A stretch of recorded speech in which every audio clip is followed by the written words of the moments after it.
ఎప్పుడైనా మా సహోదరి అడుగుతున్నాను, నీ కూతురు కానీ కొడుకు కానీ నేను ప్రశ్నించాను, మమ్మీ ఎందుకు మమ్మీ నీకు డాడీ అంటే అంత ఇష్టం? అస్సలు డాడీ మాట జవదాడో. డాడీ అంటే నీకెందుకు అంత గౌరవం? అందరినీ అడలెత్తించేస్తావు కానీ డాడీ ఒక మాట అంటే మాత్రం జవదాడకుండా చేస్తావు ఎందుకు మమ్మీ?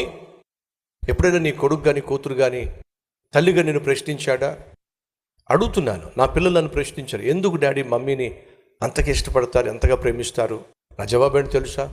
ప్రభువు సెలవిచ్చాడు. ఏమేమి సెలవిచ్చాడు? నేను సంఘమును ప్రేమించిన రీతిగా భర్త భార్యను ప్రేమించాలి. దేవుడు చెప్పాడు. యేసుక్రీస్తు ఆయన సంఘాన్ని ప్రాణంగా ప్రేమించాడు, భార్యను అలాగే ప్రేమించమన్నాడు. కాబట్టి నేను ఖచ్చితంగా మమ్మీని ప్రేమించాలి. నీ భార్యను నువ్వు ప్రేమించట్లేదు అంటే నువ్వు సైతాను సంబంధవి. నీ భర్తను నువ్వు ప్రేమించటం లేదా, బిడ్డలను ప్రేమించటం లేదంటే నువ్వు సైతాను సంబంధవి.